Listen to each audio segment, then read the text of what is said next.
साथ एक नया paper MP police constable recruitment भर्ती 2022 आपका जो यहाँ पर है। और इस भर्ती में अगर आपका पेपर अभी नहीं हुआ है तो आपके लिए अच्छा मौका है। इन प्रश्नों को देख लिए, ये पेपर आपको दिखाएंगे, साथ ही इनके आंसर दिखाएंगे इसके पहले की जो शिफ्ट हो चुके हैं। यहाँ पर देखिए ये क्वेश्चन है, ये साइंस के अंतर्गत रहते हैं। साइंस वाले चैप्टर में 30 क्वेश्चन रहते हैं। 30 में से 15 क्वेश्चन जो है तो मैथ के रहेंगे, 15 क्वेश्चन साइंस के रहेंगे। तो हम शुरुआत करेंगे साइंस वाले क्वेश्चनों से। तो यहाँ पर देखिए अंग्रेजी और हिंदी दोनों माध्यमों में है, तो हम वाला माध्यम आपको बताएंगे।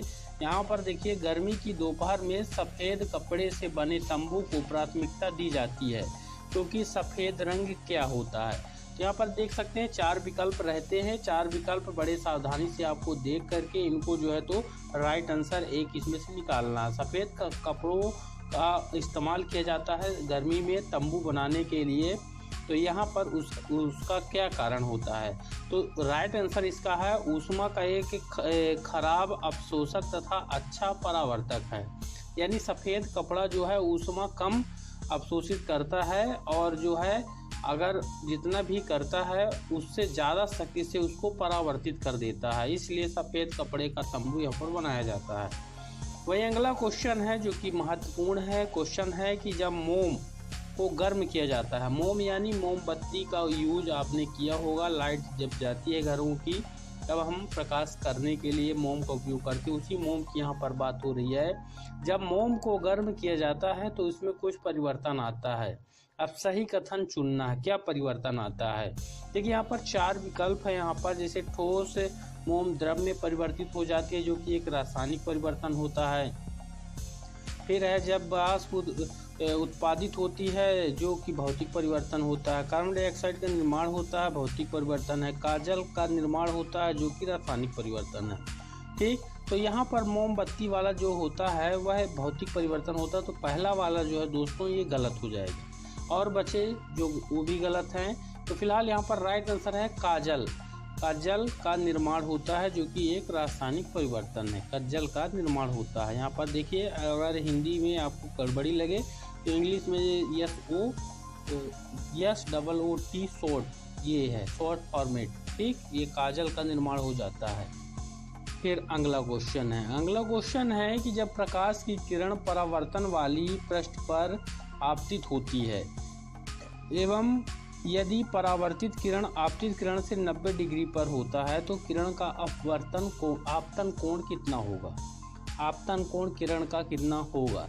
तो यहाँ पर जाहिर सी बात है जब 90 डिग्री पर जो परावर्तित किरण आपतित होगी तो आपतन कोण उससे ठीक थोड़ा सा नीचे बनेगा यहाँ पर, यानी 90 के बाद 45। तो 45 डिग्री इसका राइट आंसर हो जाएगा, यहाँ पर देख सकते हैं। फिर अगला क्वेश्चन है कि निम्न में से क्या बिजली का कुचालक है। बिजली का कुचालक कौन सा है। यहाँ पर नल का पानी, इसमें करंट जाता है यानी कुचालक नहीं है। आसुत जल, लवणी जल और एल्कोहल। तो इसमें से जो डिजिटल वाटर है दोस्तों, आसुत जल जो होता है इसमें करंट नहीं जा सकता है, यहाँ पर आर पार नहीं जाएगा यानी दूर तक नहीं फैलेगा, इसमें करंट का संचरण ही नहीं होगा। आसुत जल यानी डिजिटल वाटर में, तो इसका राइट आंसर आसुत जल होगा। फिर अगला क्वेश्चन है कि निम्न में से कौन सी एक जीएम यानी ट्रांसजेनिक फसल नहीं है, यानी बनाई हुई फसल कौन सी नहीं है। जैसे बीटी कपास ये बनाया हुआ है और टमाटर फ्लावर स्वर ये बनाया हुआ है। बासमती चावल और गोल्डन चावल, तो गोल्डन चावल तो बनाया हुआ हाइब्रिड है। ये बासमती चावल जो है ये बनाया हुआ नहीं है, यानी बीटी नहीं है, ट्रांसजेनिक नहीं, इसका परिवर्तन नहीं किया गया है। ठीक, चलिए अगला क्वेश्चन आपको दिखाते हैं। क्वेश्चन है कि ड्रम को निर्वात में पीटा गया और हम उसे सुन नहीं पा रहे, ऐसा इसलिए क्यों होता है, क्यों उसकी आवाज़ हम नहीं सुने। तो यहाँ पर आपको समझा दें, जो ये ड्रम को निर्वात की यहाँ पर बात आ रही है। निर्वात यानी यहाँ पर हवा नहीं होती है, उसको हम निर्वात बोलते हैं। यानी वहाँ खाली जगह है लेकिन हवा भी नहीं है, जहाँ पर हवा ना हो निर्वात जगह कहलाती है। तो ड्रम को ऐसी जगह में पीटा गया जिस जगह पर हवा नहीं थी।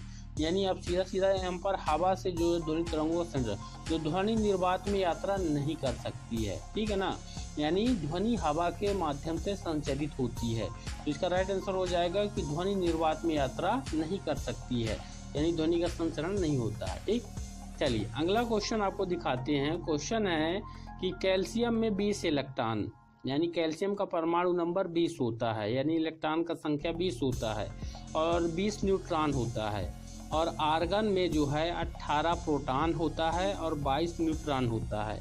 तो उनके बीच में क्या समानता हो गई, ठीक है ना, यहाँ पर देखिए क्या समानता हो गई, यहाँ पर दिया हुआ है, यानी द्रव्यमान क्रमांक है या संयोजी इलेक्ट्रॉनों का संख्या है, परमाणु क्रमांक है, परमाणु द्रव्यमान है। तो यहाँ पर जो आपको बता दें, जो मास नंबर है, ये मास नंबर समान रहेगा दोनों का, एटॉमिक मास नंबर जो होता है, तो द्रव्यमान क्रमांक जो है वह समान रहेगा यहाँ पर। ठीक, यहाँ पर जैसे आपका 20 और ये 20 दूना 40 हो गया है, ठीक है ना, एटॉमिक मास, तो इसका भी यहाँ पर 18 और 22 ये भी 40 हो जाएंगे। तो इनका जो है एटॉमिक मास जो होता है, मास नंबर द्रव्यमान क्रमांक के समान हो, बाकी इलेक्ट्रॉन का जितना संख्या हो परमाणु नंबर कहलाता है, तो परमाणु क्रमांक तो होगा नहीं यहाँ पर। ठीक, तो यहाँ पर राइट आंसर द्रव्यमान क्रमांक। फिर अगला क्वेश्चन है कि सुदूर संवेदन यानी रिमोट सेंसिंग का निम्न अर्थ होता है। सुदूर संवेदन यानी रिमोट सेंसिंग, तो इसका क्या मतलब होता है रिमोट सेंसिंग का? तो इसका यहाँ पर देखिए, रिमोट सेंसिंग का मतलब यहाँ पर 4 विकल्प दिया हुआ है। तो इसका राइट आंसर हो जाएगा कि दूर से सूचना एकत्रित करना, ये रिमोट सेंसिंग का काम है। तो राइट आंसर यहाँ पर 2 नंबर वाला होगा, यहाँ पर दूर से सूचना एकत्रित करना। चलिए अगला क्वेश्चन आपको दिखाते हैं। निम्नलिखित सूची में से प्रोकैरियोटिक कोश का पहचानना है आपको। तो यहाँ पर ये सूची बना हुआ है, यहाँ पर नीला हरा शैवाल का कोशिका, ब्रेड का फफूंद, मानव कपोल कोशिका, प्याज कोशिका। आपको प्रोकैरियोटिक कोशिका यहाँ पर पहचानना है। तो नीला हरा शैवाल का जो कोशिका होता है वो प्रोकैरियोटिक होता है। तो राइट आंसर नीला हरा शैवाल का जो कोशिका है प्रोकैरियोटिक है। अगला क्वेश्चन है कि निम्न में से किस कोशिकांग से राइबोसोम जुड़ा होता है? कौन सा कोशिकांग है जिससे राइबोसोम? माइटोकॉन्ड्रिया, गोल्गी काय, अंतर्द्रव्यी जालिका और नाभिक। तो अंतर्द्रव्यी जालिका जो होती है, एंडोप्लाज्मिक रेटिकुलम, इससे जो है तो आपका राइबोसोम ये जुड़ा रहता है, एंडोप्लाज्मिक रेटिकुलम। ठीक, अंग्रेजी में देख सकते हैं जो नाम हिंदी में समझ में ना आए। फिर अगला क्वेश्चन है, महत्वपूर्ण क्वेश्चन है कि अस्थि तथा उपास्थि निम्न होती है। ठीक, अस्थि है यानी बोन है और कार्टिलेज, इसमें क्या है? कंकाल संयोजी उत्तक है, पेशी उत्तक, तरल संयोजी उत्तक, उचित संयोजी उत्तक। तो ये अस्थि उपास्थि जो है किसकी श्रेणी में आएगा? कंकाल की श्रेणी में। तो कंकाल संयोजी उत्तक है, राइट आंसर इसका होगा पहला वाला, कंकाल संयोजी उत्तक। ठीक, फिर अगला क्वेश्चन यहाँ पर देखिए, श्वसन के दौरान गैसों का आदान प्रदान निम्न में होता है। कहाँ पर? गैसें आदान प्रदान यानी आना और जाना, ठीक है ना। यहाँ पर देखिए, तो रिस्पायरेशन जो सिस्टम होता है, ठीक, तो यहाँ पर देखिए फेफड़ों तथा वायु कोष्ठिका, श्वास नली और काकाल, और यहाँ पर वायु कोष्ठिका तथा कंठ, और कंठ और फेफड़ा।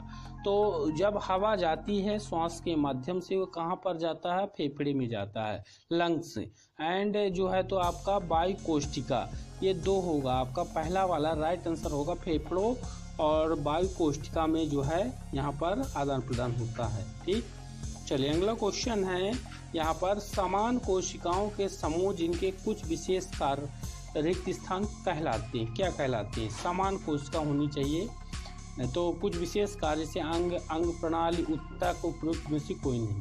तो समान कोशिकाओं का समूह, उसको हम बोलते हैं दोस्तों उत्तक, इसको अंग्रेजी में टिश्यू बोलते हैं, ठीक है ना, टिश्यू या उत्तक। तो उत्तक जो है यहाँ पर राइट आंसर है, कुछ विशेष काम के लिए होते हैं। ठीक, और इसमें एक ही प्रकार की कोशिकाएं होती हैं। अगला क्वेश्चन है, डेयरी पशुओं की खाद्य आवश्यकताएं क्या होती हैं? डेयरी में जो पशु होते हैं, योगज युक्त पोषक खाद्य, योगज यानी न्यूट्राइटियस जो होते हैं उसको योगज बोलते हैं। फिर है ताज़ी हरी घास, फिर है सूखी घास, चने और अन्य मोटा चारा युक्त मिश्रित, ठीक है ना। फिर खाद्य में मोटा चारा होना चाहिए एवं सांद्रता संतुलित मात्रा में होनी चाहिए। तो यहाँ पर जो डेयरी पशु की खाद्य आवश्यकता है, डेयरी में जो पशु होते हैं तो उनके लिए ये चौथा वाला राइट आंसर होगा। खाद्य में मोटा चारा होना चाहिए और यहाँ पर सांद्रता संतुलित मात्रा में होनी चाहिए, ये राइट आंसर हो जाएगा यहाँ पर, ठीक। चलिए अगला क्वेश्चन आपको दिखाते हैं। अगला क्वेश्चन है यहाँ मैथ का है, यदि x4 - 2x3 + 2x2 और +x + a पूर्ण रूप से ये द्वारा भाज्य है तो a का मान यहाँ पर बताना है, ठीक, इसका मान बताना है। तो मान इसी में से निकलेगा दोस्तों, तो इसमें से ये यहाँ पर मान, जैसे मान लीजिए ये 2 है यहाँ पर और 1 x और 1 ये हो गया, तो ये टोटल कितने हो जाएंगे 4x से, तो यहाँ पर राइट आंसर हो जाएगा यहाँ पर 4, ठीक, इसका राइट आंसर 4। अगला क्वेश्चन है मैथमेटिकल है, यहाँ पर a - b का whole square plus a + b का whole square minus a + b और a - b बराबर क्या होगा। तो सिंपल सी है बात, इसमें पहले गुणा होगा, अलग अलग करेंगे स्क्वायर वालों को इसके अंदर, फिर इसको जोड़ेंगे, फिर इसको भी गुणा करेंगे, फिर जोड़ देंगे, फिर यहाँ पर इधर गुणा करके घटा देंगे। राइट आंसर हो जाएगा a² + 3b², राइट आंसर। अगला क्वेश्चन है कि बीजों के अंकुरण के लिए निम्न में से कौन सी एक परिस्थिति आवश्यक नहीं है यहाँ पर अंकुरण के लिए। तो उर्वरक, धूप, वायु, नमी। तो उर्वरक जो है यह आवश्यक नहीं होता है बीजों के अंकुरण के लिए।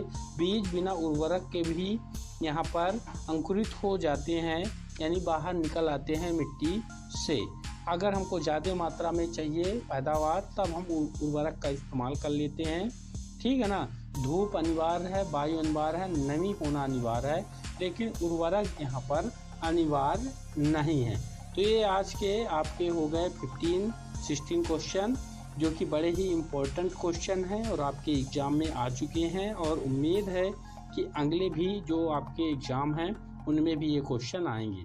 मिलेंगे इसी तरह के और क्वेश्चन पेपरों के साथ अगले वीडियो पर।